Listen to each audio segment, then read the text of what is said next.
Inna hamdalillah nahmaduhu wa nasta'inuhu wa nastaghfiruh wa na'udzu billahi min shururi anfusina wa min sayyiati a'malina may yahdihillahu fala mudilla lahu wa may yudlil fala hadiya lahu asyhadu an la ilaha illallah wahdahu la syarika lahu wa asyhadu anna Muhammadan 'abduhu wa rasuluhu alladzi la nabiyya wala rasula ba'dahu. Qala Allah Ta'ala fi kitabihil karim, a'udzu billahi as-sami'il 'alim minasy syaithanir rajim. Bismillahirrahmanirrahim. Wa ma qaddara manazila hatta ma taqulu bil qadim. Las-samsu yanbaghi laha an tudrika wa qamaru 'ala al-layli sabiqun nahar wa kullun fi falakin yasbahun. Wa qala aydan wa anas innal insana lafi khusrin illa alladziina aamanu wa 'amilus shalihaat wa tawassaw bil haqq wa tawassaw bis sabr. Wa qala Nabi sallallahu alaihi wasallam kun fid dunya ka'annaka ghalibun aw 'adil sabil. Idza masaitu fala tanibus sabah wa idza asbahta fala tantadir masah. Al-hadis sallallahu alaihi wasallam Rasulullah Nabi karim mana ala dzalika yasyarihi wa syarihi wa alhamdulillahi rabbil alamin. Saudara karamun yang saya hormati, guru kita semua, para asatidz, khusus Bapak Ustaz Amin, Ustaz diri lengkap hadir di majelis akak-akak, Ustaz Ridwan yang senantiasa hadir bersama kita para guru semuanya, dan yang saya hormati juga para alim ulama dan jamaah sholat maghrib Masjidah Taqwa yang alhamdulillah masih bisa bertahan untuk melaksanakan taklim bersama-sama, belajar bersama, karena dari sekian banyak jemaah tadi yang mengikuti sholat maghrib berjamaah ternyata sebagian tereliminasi untuk kembali beraktivitas di tempat yang lain, tapi kita alhamdulillah menjadi bagian orang-orang yang dipilih oleh Allah Subhanahu wa taala untuk memutuskan tetap berada di masjid ini untuk bertaklim. Ini merupakan suatu kebesaran dan rahmat dan kasih sayang Allah Subhanahu wa taala.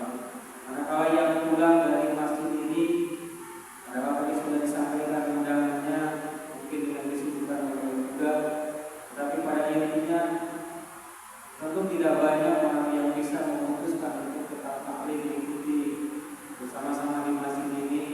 Mudah-mudahan senantiasa kita semua diberikan rahmat dan maghfirah dari Allah Subhanahu wa taala, dibarakahkan umur kita, dimudahkan segala urusan kita, dimudahkan kasab rezeki kita, dan juga senantiasa selalu ada dalam lindungan Allah Subhanahu wa taala. Amin ya rabbal alamin.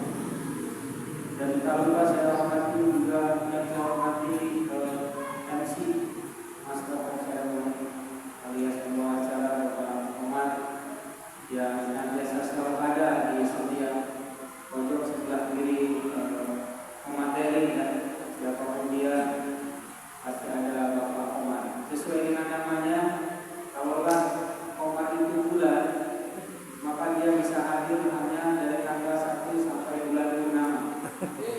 Tapi ada satu Muhammad yang bersinar terus, yaitu Bapak Guru Muhammad yang tidak mengenal purnama, tapi ada di tanggal 1 sampai tanggal 2. Amin. Jadi mudah-mudahan sehat selalu. Amin. Barokah rezekinya berkali. Amin.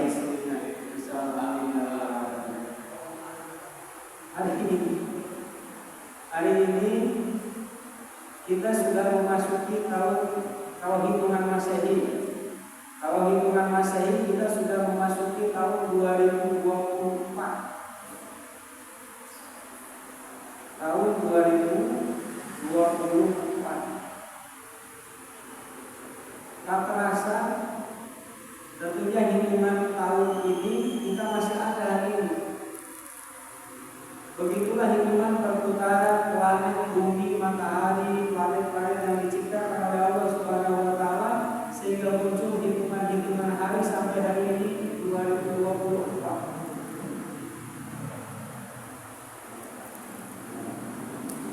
Ya, rotasi bumi, rotasi bumi. Wal qamara qadarnahu manazila hatta 'ada kal-urjunil qadim las-samsu yanbaghi laha tudrika al-qamara wa al-lailu sabiqun nahar wa kullu fi falakin yasbah. Jadi perhitungan bulan, perputaran bulan, rotasi bulan dan matahari yang mengitari bumi atau perputaran planet-planet pada porosnya yang sudah diatur oleh Allah Subhanahu wa taala sedemikian rupa menghasilkan hitungan waktu. Sehingga terjadinya siang dan malam, terjadinya pergantian siang dan malam, pun begitu juga penambahan usia kita hidup di dunia.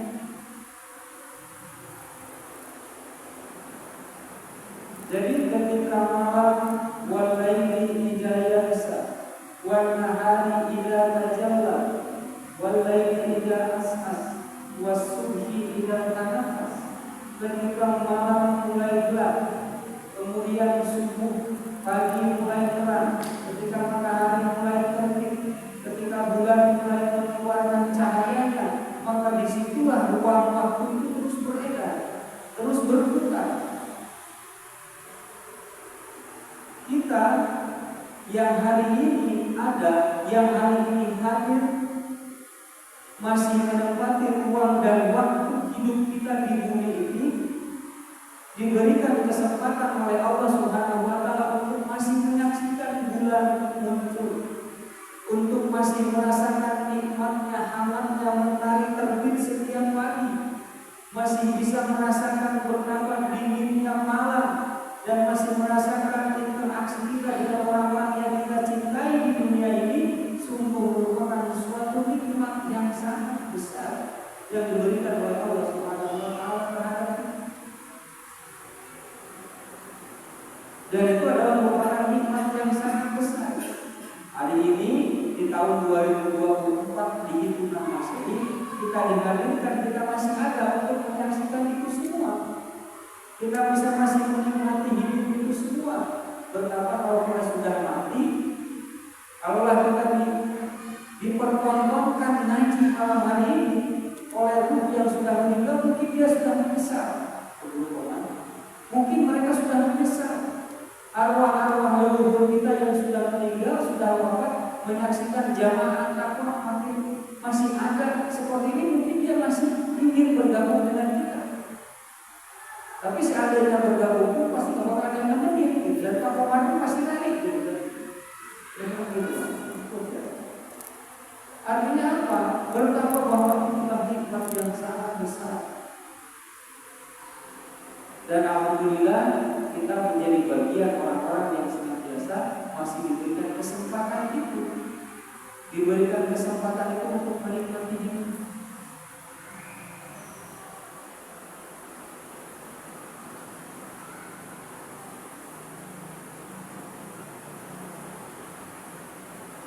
Dan Rasulullah SAW mengingatkan kepada sahabatnya, kepada kita.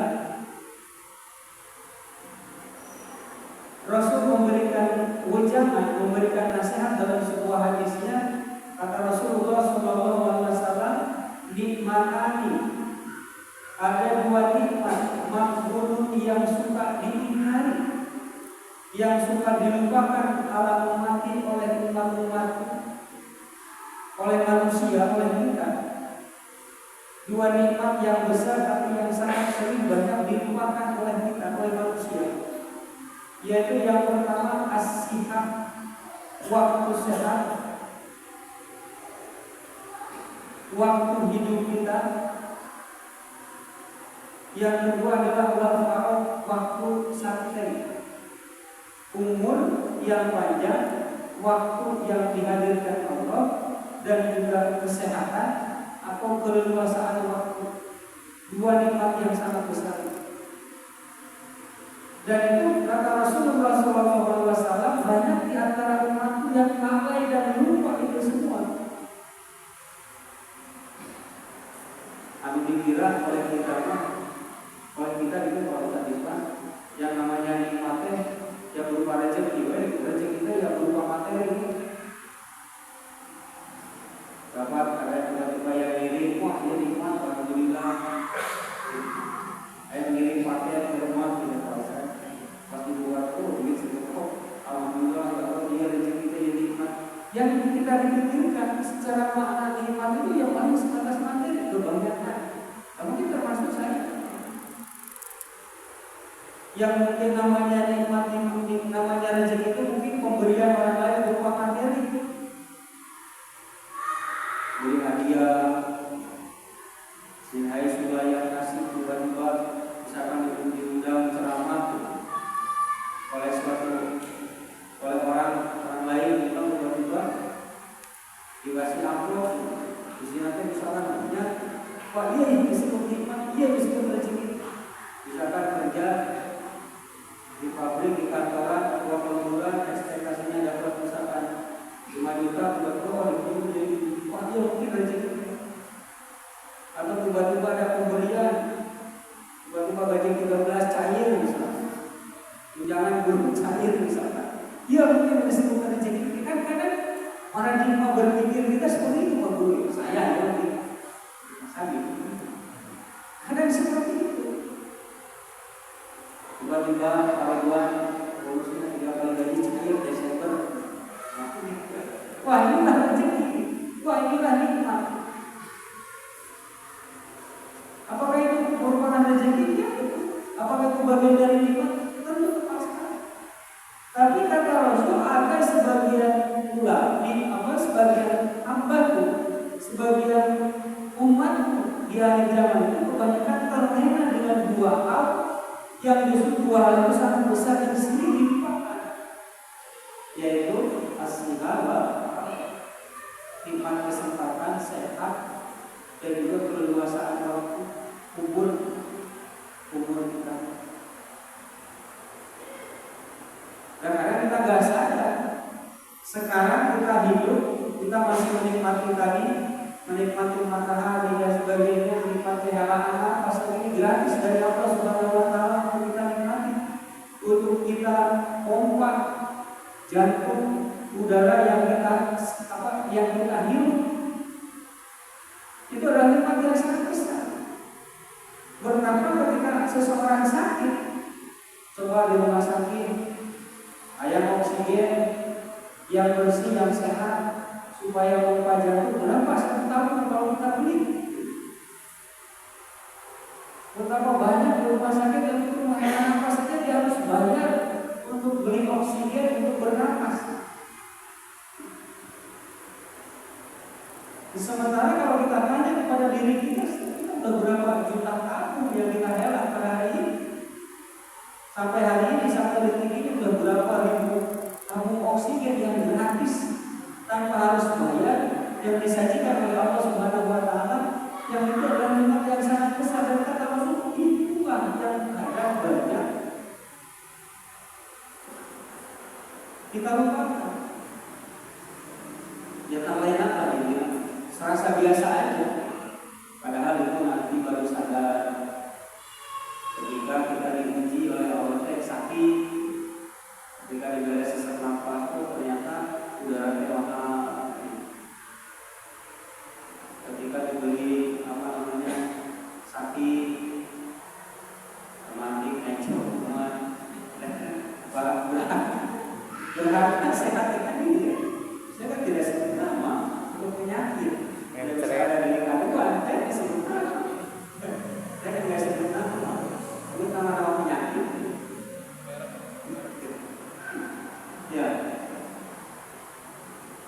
Lalu ternyata ulah mikir jauh-jauh, ulah di daerah hidup kita sehat kita terus tempat kita bisa begini. Kira-kira kita mah punya masalah sedikit, rasanya ada buntu, udah buntu ini. Dikasih ujian materi yang kurang sedikit, rasa mentok, udah gak ada solusi. Tagihan mendekati deadline mepet yang rencana dan waktu bayar, rasanya bisa sampai kalau begini, karena mesti beresnya kalau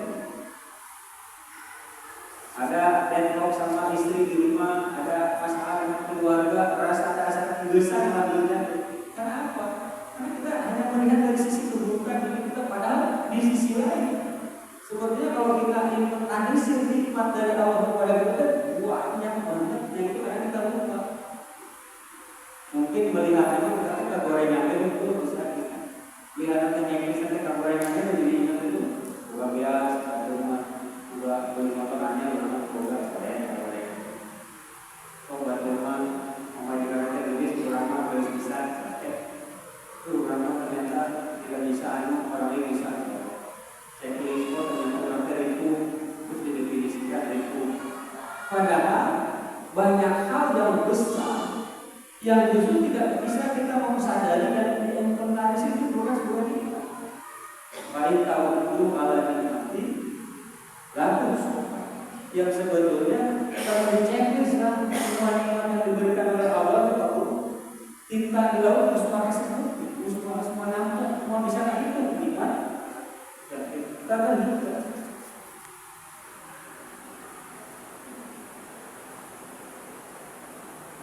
ada sebuah hadis Rasulullah SAW yang rasulkan tentang Abdullah.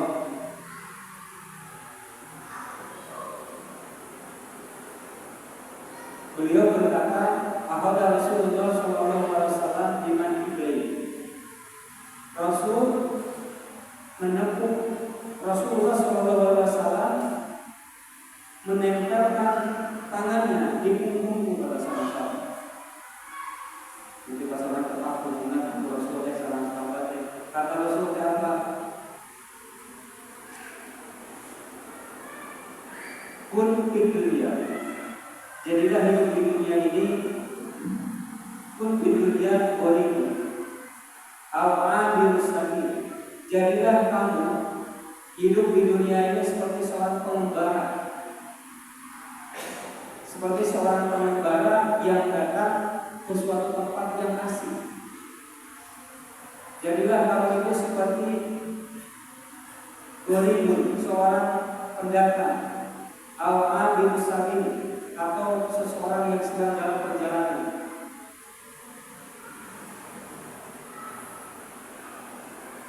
Kemudian sahabat berkata lagi, "Ida ansa itu Falatan tadirus sobat wa ida asbahta falatan tadirut masa." Jika sesuatu bisa dilakukan hari ini, maka jangan menunggu esok. Jika ibadah dan kebaikan bisa dilakukan pagi, maka jangan sampai menunggu sore. Ini tentang waktu. Jadi dalam hadis tersebut Rasulullah SAW mengingatkan kepada kita bahwa kata Rasul pun fiddunya ka'annaka gharibun. Jadilah kalian itu hidup di dunia ini seperti seorang pengembara yang datang. Jadi yang namanya pengembara itu pasti berpikir bahwa tinggal di suatu tempat itu adalah hanya sesaat. Misalkan Pak Win pengembara ke IKN proyek ikan. Terus Pak Win sudah membayangkan bahwa kerja di sana itu hanya sementara, betul. Pak Win datang ke Kalimantan, bikin gedung di sana, misalkan 10 lantai, berarti bayangan Pak Win ketika bangunan 10 lantai itu sudah selesai, yang dipikirkan dia pasti pulang kembali ke Cikampek baru bertemu keluarga. Betul.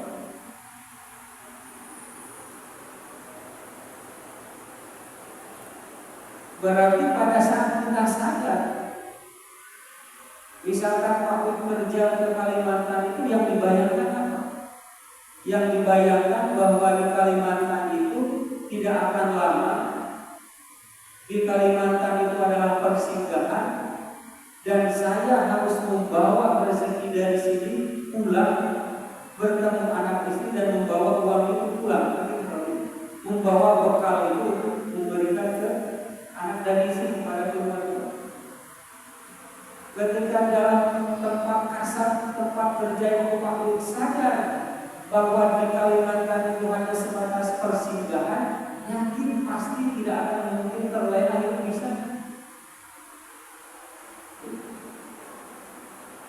Itu manusia yang sadar, yang tahu bahwa kita ini sebetulnya sedang mengembara di dunia ini. Kita hidup di dunia ini sama. Ilustrasinya seperti, mohon maaf kalau mencontohkan, beginilah kerja, beginilah kita hidup di dunia ini transit. Lalu sadar bahwa orang pasti balik deui, pasti yang dipikirkan bahwa bekal yang balik. Kalau kita sadar bahwa keberadaan kita di suatu tempat sebagai pengembara, pasti akan difokus terhadap tujuan. Tujuan tadi ke Kalimantan itu apa? Kerja. Pasti gawe, fokus gawe. Kerja, ibadah, kerja, tidur, istirahat, kerja, tugas. Pergi ibadah, kerja, misalnya. Karena merasa bukan tempat tinggal sendiri, karena merasa itu tempat orang lain. Karena suatu saat kawin pasti bakal pulang, suatu saat kawin bakal dapat penugasan di tempat lain setelah pekerjaan itu selesai. Itu namanya mengembara. Dan itulah ilustrasi hidup yang digambarkan oleh Rasulullah SAW kepada kita semua yang ada yang hadir di dunia ini. Di dunia anak itu hiduplah kata Rasul, kita semua di dunia ini seperti pengembara. Kita hidup, kita dihidupkan dari alam ruh diturunkan ke alam nyata, hidup di bumi ini, di alam dunia, lalu pada suatu saat dengan takdirnya masing-masing, dengan takdir usianya masing-masing, dengan takdir hidupnya masing-masing, dengan durasi waktu yang berbeda satu sama lain, dan yang pasti kita semua akan kembali. Lalu ketika kita sadar semua kita akan kembali, lalu yang dimikirkan apa? Satu pasti dokter, satu pasti hidup mual kemana-mana, mual banyak maksiat, karena kita hanya sesaat saja akan balik lagi. Ketika kita balik lagi ke Allah, dan ketika hidup kita di dunia ini, kita hanya transit sesaat. Lalu kita akan kembali lagi kepada Allah Subhanahu wa Ta'ala. Kita akan kembali ke alam barzakh, transit di alam barzakh, transit lagi di alam mahsyar. Kita akan menyeberangi Shiratal Mustaqim, kita akan menyeberangi Shirat. Kemudian kita akan masuk di dua alam yang dipilihkan oleh Allah, yang kita temukan sendiri manakala kita di dunia secara ikhtiar sana, yaitu surga dan neraka. Disitulah kehidupan yang abadi dan selanjutnya. Dan kalau kita sadar akan hal itu semua, pasti kita akan benar-benar fokus terhadap tujuan. Tujuan yang usaha, karena niatnya itu mau duit terima, mau berkah keluarga. Sadar akan tujuan hidup kita di dunia, pasti fokus karena ibadah. Ibadah bisa macam-macam. Ibadah di dunia kan banyak. Asal bersilaturahmi dengan tetangga, ibadah dan sebagainya. Semua dari kita bangun sampai tidur lagi bisa dijadikan ibadah kalau dilakukan oleh Allah Subhanahu wa Ta'ala. Jadi kaitannya dengan waktu itu hadirin sekalian, kita saling mewasiatkan, mengingatkan. Karena di dalam surat Al-Asr juga Allah Subhanahu wa Ta'ala sampai bersumpah, wal asr, demi masa, innal insana lafi husri, sesungguhnya manusia itu ada dalam kerugian. Demi masa, demi waktu, demi tadi perputaran bumi dan langit, bergantinya siang dan malam, terbitnya matahari, tenggelamnya matahari, kalau diikuti lagi hadirnya bulan, berganti bulan tahun dan sebagainya, itu adalah masa. itu adalah waktu, dan Allah bersumpah demi waktu yang dihadirkan, yang disajikan oleh Allah kepada kita. Kita semua ini rugi, manusia ini akan menjadi rugi semuanya demi waktu yang hadir.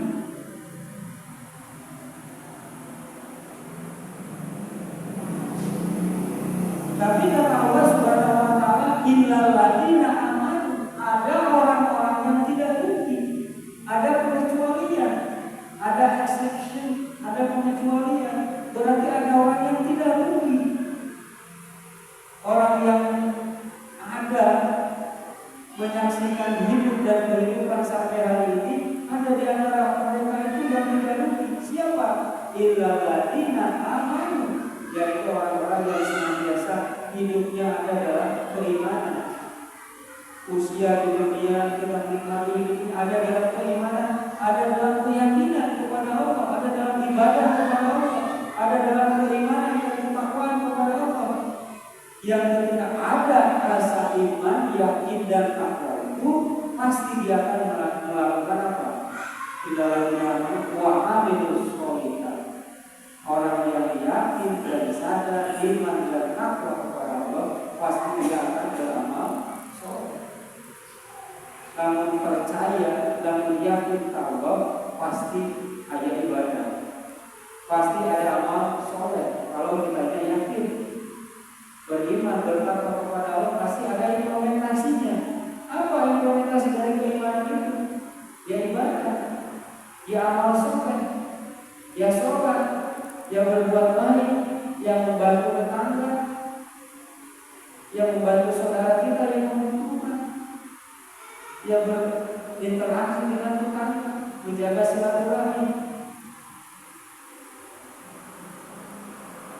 Illal ladzina amanu wa amilus sholihat wa tawassaw bil haqq wa tawassaw bis.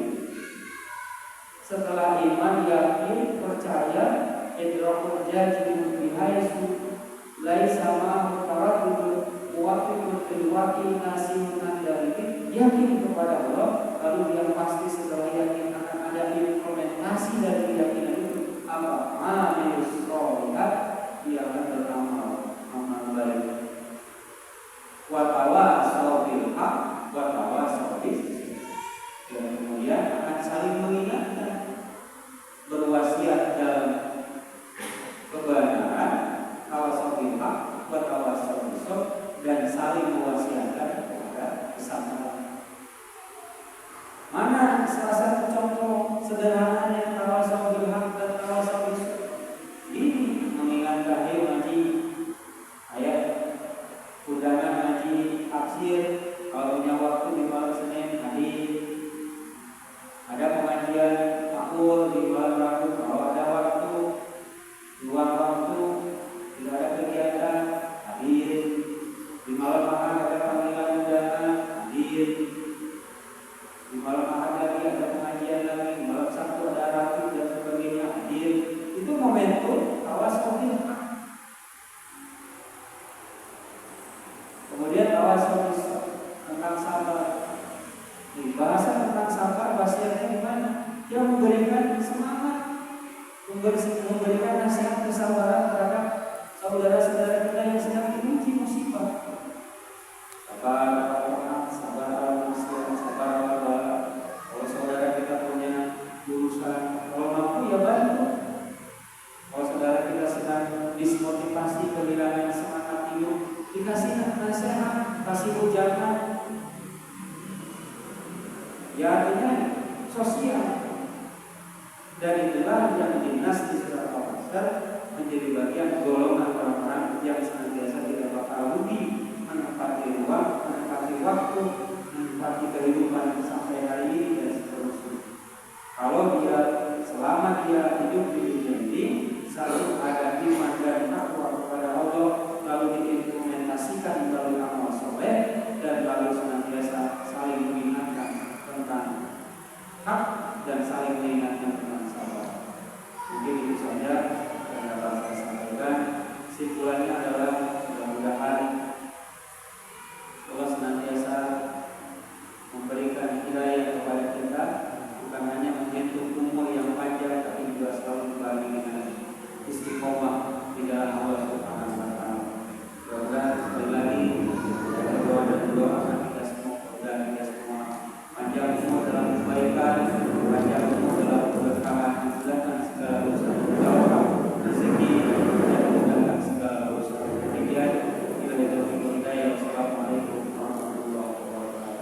Waalaikumsalam.